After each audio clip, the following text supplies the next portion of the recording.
to iBiology. Today, we are going to help another student from College of the Immaculate Conception. His problem is about how plants survive. First, let's take a look at this video.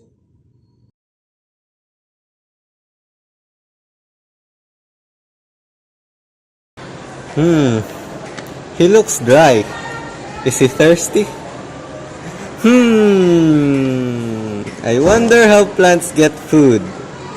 If I can survive by eating, then how about them? I want to know how plants get their food. I'll need to ask someone. Who can I ask? The process behind their food production is called Photosynthesis. To understand more the process of photosynthesis, let's first discuss the plant itself. The plants have three basic parts, and they are the roots, the stems, and the leaves. First, the parts that help the plant get water, make food, and grow. They are the roots. Roots have a special job. You see, roots hold the plant in the soil.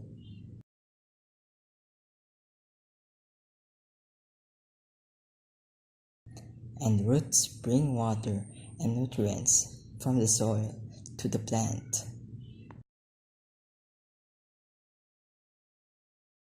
Roots are usually underground, but can be above ground too. The second part are the stems. Now, the stems hold the plant up above the ground.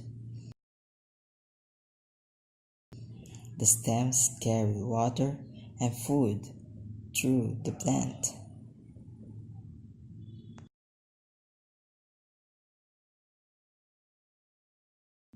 Stems are the delivery system of the plant. The roots get water and nutrients from the soil, and the stems carry the water and the nutrients throughout the plant. The third part are the leaves. The leaves are on the end of the stems of the plant. And leaves are where plants make most of their food. Leaves take in air, and they use air, water, and sunlight to make food. Now, let's move on to the basic unit of plant, the plant cell. Nucleus, vacuole, mitochondria, chloroplast, ribosome, smooth endoplasmic reticulum, and rough endoplasmic reticulum.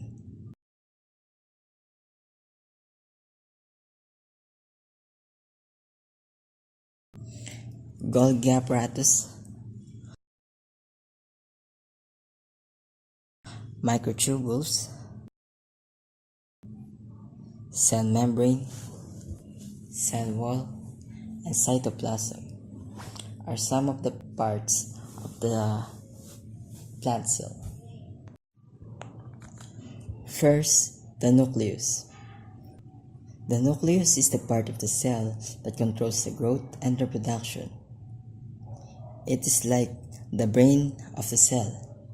It is where all the DNA are stored. Mitochondria are the powerhouse of the cell. They process food for energy.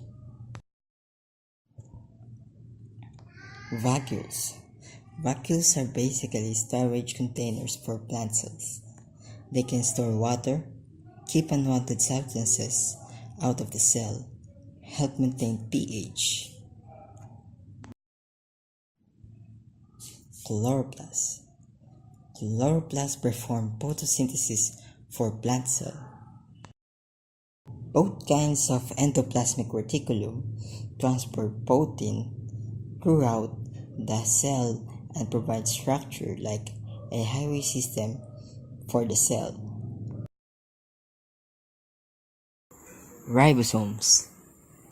cytoprotein synthesis, where genetic code DNA or RNA is translated into proteins. Golgi apparatus packages of proteins and produce lysosomes.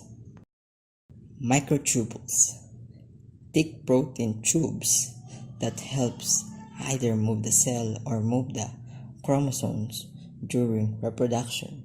Cell wall provides support and protection. Cytoplasm holds all the organelles of the cell except the nucleus.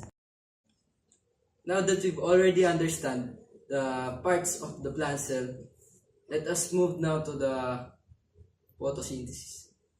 Now, let's take an overview about photosynthesis. Photosynthesis is the process that converts solar energy into chemical energy. Autotrophs sustain themselves without eating anything derived from other organisms. Autotrophs are the producers of the biosphere, producing organic molecules from carbon dioxide and other inorganic molecules. Almost all plants are photoautotrophs, using the energy of sunlight to make organic molecules from water and carbon dioxide. The site of photosynthesis in plants is the chloroplast.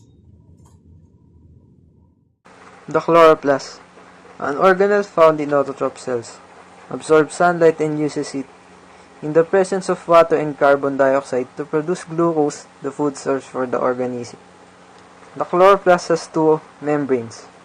The first outer membrane is permeable to small organic molecules, while the second inner membrane is less penetrable. A colorless fluid stroma fills the chloroplast in its area where reactions occur. Lamella are the links between each stalk of grana. Thylakoids stacked one above the other create the grana structure. They are main area where photosynthesis occurs. Tiny chlorophyll molecules reside on the outside of each thylakoid. These are what give the chloroplast its clean appearance. The entire photosynthesis process produces glucose and waste oxygen, which is expelled from the cell. Now, let's track the atoms of photosynthesis. Photosynthesis is a complex series of reactions that can be summarized as the following equation. 6 molecules of carbon dioxide plus 12 molecules of water plus light energy yielding glucose plus 6 molecules of water plus 6 molecules of oxygen. Chloroplast splits water into hydrogen and oxygen, incorporating the electrons of hydrogen into sugar molecules and releasing oxygen as a byproduct. Did you know that in the early 1900s, scientists believed that the one that splits during photosynthesis is the carbon dioxide? Now, let's discover the man that changed this idea. Cornelis Bernardus van Yel was a Dutch microbiologist whose experiments with bacteria helped explain how photosynthesis occurs in plants. Sulfur bacteria particularly interested by Van Yel because there was a controversy in the early 1900s concerning the bacteria. Scientists were not sure if the bacteria got their energy from chemical in their environment or from sunlight. They knew that the bacteria used sulfur compounds and did take in carbon dioxide to create more complex carbon compounds, and Van Yel wanted to determine which energy source the bacteria used to do this. The most striking part of Van Yel's ideas about photosynthesis was that light was used to split water or hydrogen sulfide. The energy and hydrogen released would then be used to reduce carbon dioxide into more complex compounds.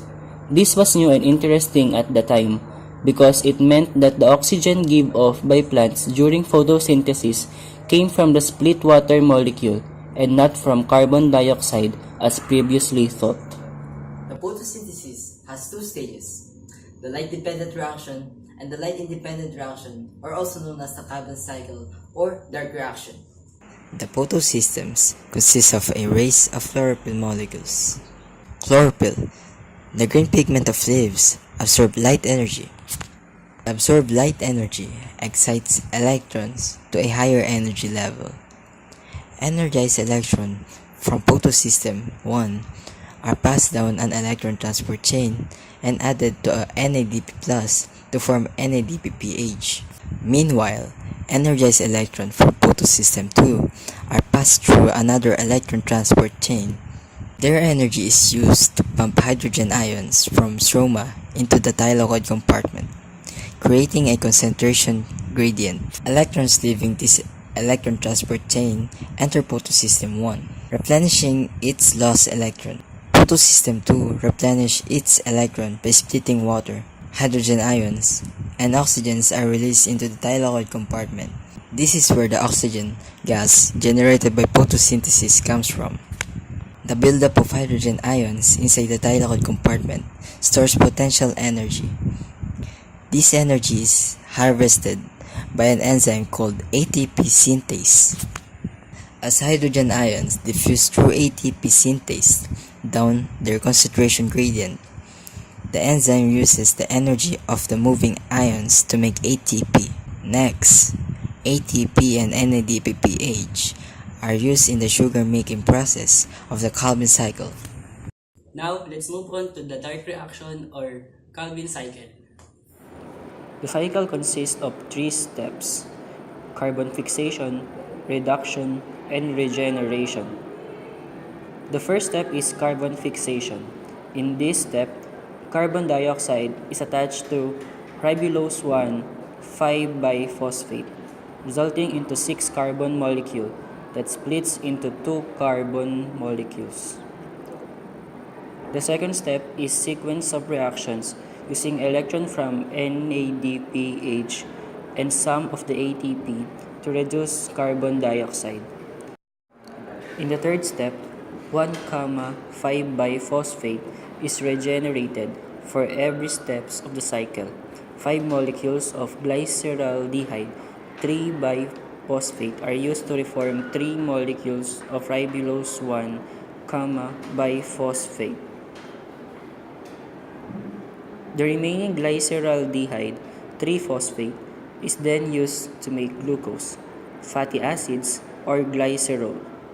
It takes 2 molecules of glyceraldehyde 3-phosphate to make 1 molecule of glucose phosphate. Thus, the Calvin cycle has to run 6 times to produce 1 molecule of glucose. Glucose phosphate is also the starting molecule for the synthesis of starch and cellulose. As we all know, sun plays a very important role in photosynthesis. So now, let's talk about the nature of sunlight. The nature of sunlight. Light is a form of electromagnetic energy, also called electromagnetic radiation. Like other electromagnetic energy, light travels in rhythmic waves. Wavelength is a distance between crests of waves, and it also determines the type of electromagnetic energy. Light also behaves as though it consists of discrete particles called photons. The electromagnetic spectrum is the entire range of electromagnetic energy or radiation. Visible light consists of wavelengths, including those that drives photosynthesis, that produce colors we can see. Now, let's proceed to the reaction center complex associated with light harvesting complexes. When a chlorophyll molecule absorbs light, the energy bumps from one chlorophyll to another until it passes to a special pair of chlorophyll molecules and the reaction center of photosystem 2. In the reaction center, the energy causes an electron in chlorophyll to jump a higher energy level. These jumps initiates a long series of electron transfers. First, a neighboring molecule accepts the high energy electron. In the meantime, another neighboring molecule donates a low energy electron to the deficient chlorophyll molecule. In turn, this donor molecule receives a low-energy electron from water. After this series of transfers occurs in 4 times, 2 water molecules are split into 1 molecule of oxygen gas and 4 protons. Now, let's talk about the linear electron flow of the light-dependent reaction. The linear electron flow. A photon hits a pigment and its energy is passed among pigment molecules until it excites P680. An excited electron from P680 is transferred to the primary electron acceptor. We now call it P680+. P680+ is a very strong oxidizing agent. Water is split by enzymes and the electrons are transferred from the hydrogen atoms to P680+, thus reducing it to P680. Oxygen is released as a byproduct of this reaction. Each electron falls down an electron. That's Orphan photosynthesis. We hope you got a lot from it. See you next time for another biology discussion. Thank you for watching. Bye.